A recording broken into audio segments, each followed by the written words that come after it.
Welcome aboard, guys. We're going to be looking at a video about, I guess, Fox interviewed the CEO of Bricks and Minifig. Let's get into it.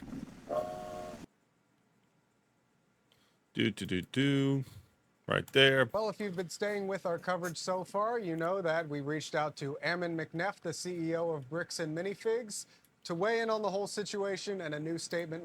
I'm not going to lie. This has to be, this whole, like, reckless bin, Bricks, it has to be, like, the most interesting story of 2026. If we do, like, a most exciting story, this would have to be number one. You know what I mean? Award show.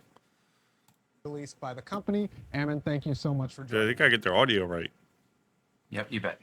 All right, so first, let's get to the pending litigation This against scumbag, dude. The original kind of owner of this collection, Brian Mansell. Is Brian named in a lawsuit that was brought forth by Bricks and Minifigs? Yes, he's named as a party to the lawsuit that is going after the individuals who published, like the false statements regarding the situation that's gone on in Salem, Oregon, and we're trying to work through that.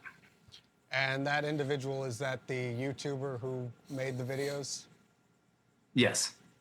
Okay, so a comment I see reoccurring a lot is that this suit must be expensive, must take a whole effort from a large company. Why go this route instead of, as people say, try to just settle Brian's collection and move on and make everyone forget it? Was that ever an option? Oh, we've been working to try and work with Mr. Mansell for a good little while. We've asked for documentation as far back as a year ago, but we continue to reach out to try and get towards a resolution with the Mansell family on this matter. This is such a bullshit answer, dude. Yeah, we've been trying to get resolution. Dude, I love that Reckless Bin literally videotaped everything, even going and talking to this guy. He wasn't even like showing up being annoying. He was just like showing, especially when he came to this guy, right? I mean, all of it started off. I think the first interaction he had with any of them was just pretty like mellow, chill interaction. It's like they just, and as, things went on, he got more extreme and everything. Right, to try to like fuck with them and get them to just give the Legos back, which is great, man. But this guy tried. Oh yeah, we've been trying to do. Man, we got you in 4K, 60 frames a second, on some bullshit, and now you want to stuff like this. I love now. He's like, oh yeah, we're just trying to resolve it, and like what comes to mind is that quote from Joker, where he's like, "It's not about the money. It's about sending a message." You know what I mean? It's like, dude, fuck to try to resolve it, dude. Let's just go hard in the paint, as they say. It's companies like this that don't want to put customers first. They're dinosaurs. They're dinosaurs, man. And this is the asteroid that needs to take companies like this out. I'm so tired of these companies that want to just absolutely try to shit on their customers. And it's like, man, you're shitting where you eat. You know what I mean? And I hope that, and I feel bad for all the regular employees, right? But it's like companies like this, man, you got to go down the drain. And it's not even personal, right? I mean, it is personal, but it's just to show every other company that wants to try to pull this, right? It's like, you're done. You know what I mean? You try to do this stuff, it's over for you, right? Every now and then you got to slaughter the animal to remind them, And have you and Mr. Mansell ever talked directly one-on-one? Not as of yet. I have sent direct messages to the Mansell family and to Mr. Mansell specifically, seeking to have a sit-down meet at the table, and go over all the documentation that we have, and to be able to talk through.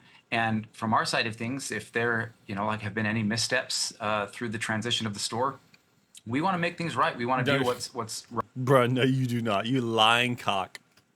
Right by the customer. But all we asked for was documentation, and every time we asked for that up to this point, we seem to kind of then lose the connection. Okay, buddy. So you've offered Brian the inventory of sets that was in the store. No, too late. Yeah, whatever was left over, we've offered that on multiple occasions. And then, like if there was anything that had been done that was untoward by the previous franchisee, if that individual had sold more than they let on and did not pay Mr. Mansell, we've offered to compensate him for the loss of the compensation that should have been given to him. So we've tried to make multiple offers, and hopefully we'll be able to get them to the table so we can discuss it. I think at this point, it's like everything's caught on camera. Like you're just lying, talking about, yeah, we're trying to make things right for the customer. No, you're not. You go fuck yourself, man. Like honestly, like this is the worst kind of company ever. It's like I wonder if he would have been better off just coming out and being like, hey guys, sorry, we really messed up. We didn't get our priorities straight. Our priorities have been and should have always been the customer, and we made a very bad mistake where we did something that wasn't in our best interest as a company and wasn't in our best interest to the customer. And I'm sorry. You know what I mean? We are offering him a huge huge compensation for his time, even if that shit is double 400,000, 500,000, right? It's like you got to understand that this right here is your all or nothing moment, right? You talking about, yeah, we'll give you back plus a little extra. No, bitch, like no. It's not enough. You know what I mean? It's not enough. And this guy remaining as CEO, absolutely out of the question. Cannot be it, right? Like you really have to go to the absolute extreme if you want to save this as a company. Because I mean, I've never been in a Bricks Minifig, but if I was, you can bet your sweet willy I'm not going to be in one again. Now, as far as offering Brian the inventory, have you gone through the store, figured out A complete Rip Bozo moment. You know what I mean? what was part of his collection, taken That inventory mustache is and not shown it. him that inventory to offer that? So again, yeah, as this situation unfolded, and as additional investigations have continued to evolve, so we could find out where there was a miscommunication, there was some initial findings and discovery of like, hey, these seem to match some of the things that were being stated, but we don't have any indication otherwise. We were able to determine some other indicators later. And so all of those were set aside to say, hey, these may match. So let's set them aside in case, like he can, like we can work together. Those then were offered to him, and the initial offer was rejected. But then as we've continued, we've found additional documentation that shows where there were separate sets of books and spreadsheets being kept between, or from the former franchisee. And so as those things have come to light, we've tried to share those with Mr. Mansell in hopes that he can see, that we were not attempting in any way, shape, or form to withhold anything that we could verify, and that we do want to help him recover as much of the collection. Now, the initial number was, promotional, but the actual factual information shows that the value of the more realistic value of the collection was closer to about $100,000, which is what the documentation that we've been able to determine that both parties to that consignment agreement. I mean, you've already lied so much. You think I'm gonna take your number as, oh, it wasn't worth 200,000, it was worth 100,000. Like you've already fucking lied out your teeth, dude. And it's like you think I'm gonna start trusting you now? Oh, okay. Oh, it wasn't that bad. It's not that bad, guys. Okay, it's not 200,000. It's $100,000. You know what I mean? Like I'm gonna start taking your word now. Kind of had an understanding between each other that was the actual real value. So you Oh, dipped a bit okay. into So you didn't rip the guy off for 200. Oh, it's only 100,000. Oh, yeah. That's nothing, man. Come on. this new statement, and this concerns the previous owner of the franchise on the Kaiser branch. So tell me a little bit about what you... And this CEO try to like act like, oh, and trying to play it off like, dude, trust me, he knew about everything. I guarantee you he knew. The way that the ladder works, corporate ladder, everything, trust me, he knew about it all. you guys found. So, our franchise operates on the buy, sell, trade model for Lego. We love Lego and everything that it stands for. And so, but we know that consignment agreements can be very difficult. And so we make sure that in our operations manual, through all of our training, we train all franchisees that consignment is not part of our model. It's written into the operations manual. It's trained on. It's very explicit. However, unfortunately, we had a franchisee go rogue and enter. It wasn't even rogue. He literally showed. I think the regular spin guy showed that it's literally in their like part of their like business plan is consignment. Talking about going rogue. Okay, buddy. A consignment agreement without our knowledge or authorization. And even if it is the customer, even if that happened, the customer is the last person that should be punished for your company's mistake. You know what I mean? It's like, well, that's a horrible business model. And oh yeah, our company, someone that wore our badge, wore our name, did something wrong. So go fuck yourself.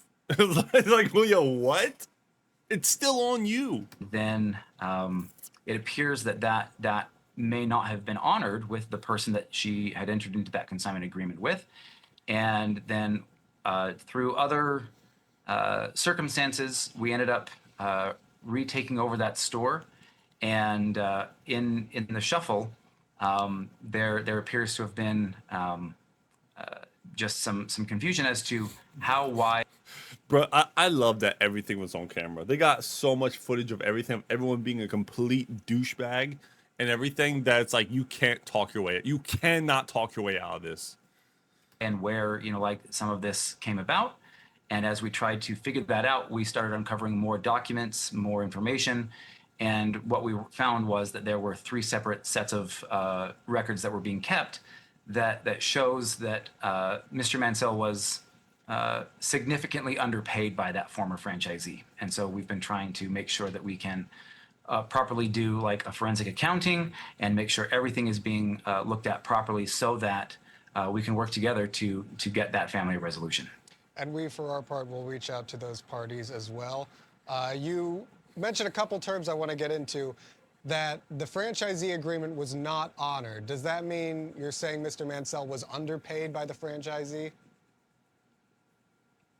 From what we can tell, yes. The documentation that we've been able to pull out from a couple of different... Yes, the ones before us, yeah, they didn't pay him enough for what we are selling. They weren't giving him a fair percentage. But yeah, we completely fucked him out of all of the monies. Different sources indicates that they're trying more to push the sets were blame sold than were reported to him, and from that unauthorized consignment agreement, but that the overall payments to him did not match what had been sold through the store under the previous franchisee. Okay. You hinted at the circumstances by which the franchise was taken over. Now this, I'm sure, is the thing you've been asked a million times. Do you want to get into it all, that security camera footage? And you said in the new statement, I believe it is that Bricks and Minifigs did not know about this consignment agreement at any point before that security camera footage was taken. Is that true? Correct, yes. Okay, so what does this change in terms of the case? If I'm a regular Bricks and Minifigs enjoyer, and I'm looking at all of these videos, all of this coverage, what would you want me to think now that I know? Good question. That Bricks and Minifigs corporate didn't know about the franchisee agreement. No, they knew. The change they of knew. hands. Yeah. So I think the biggest thing is knowing that obviously this took place in 2023. And since then, we have been continuously working to tighten our oversight with our franchisees, make sure that we have more field agents capable of making more field visits and doing field audits to look at records, documents, things along those lines to understand what's really happening.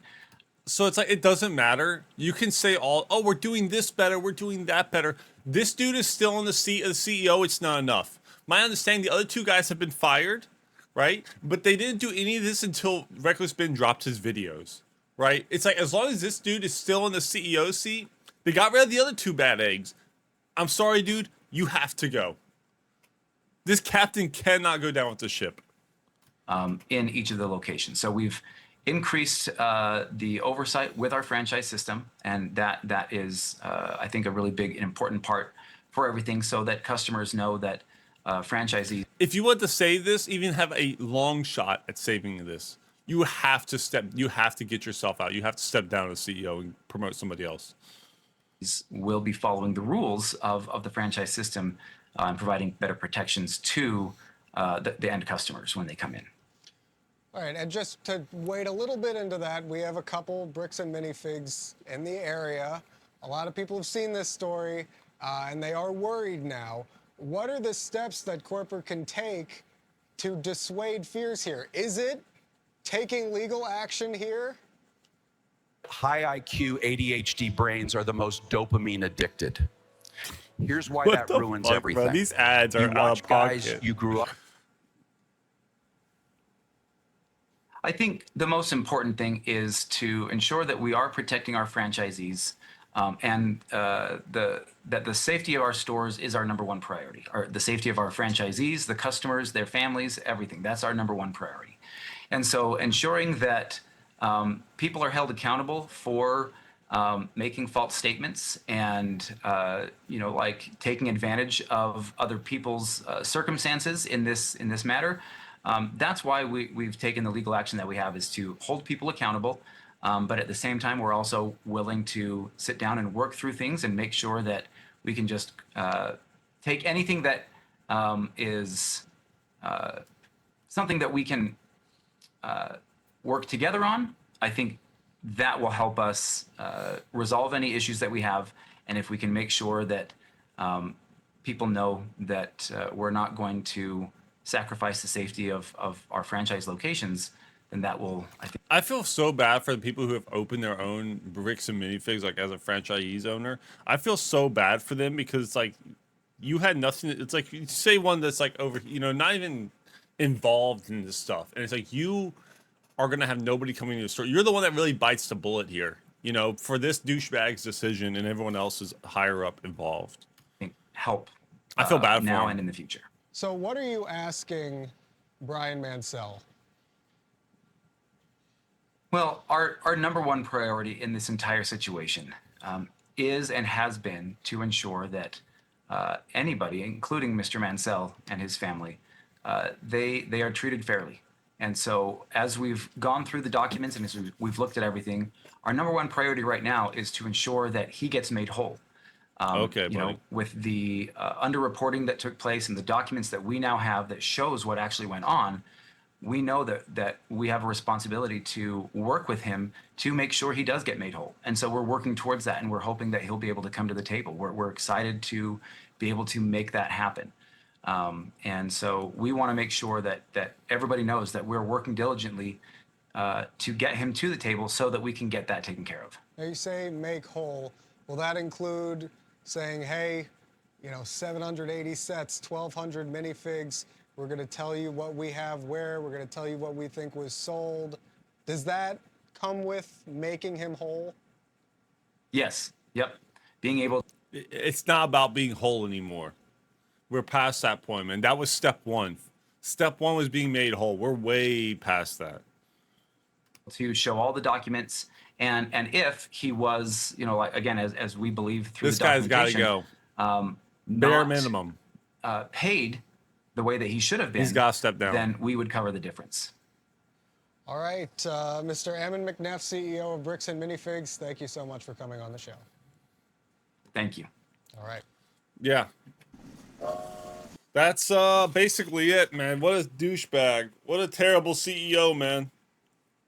Right? He instead of throwing himself overboard, he's just gonna he's gonna sink the whole ship, man. It's crazy. The selfishness, right? But I think we all kind of knew that was coming. That doesn't surprise me, right? Bad business model to start with, and continuing to do that by not stepping down.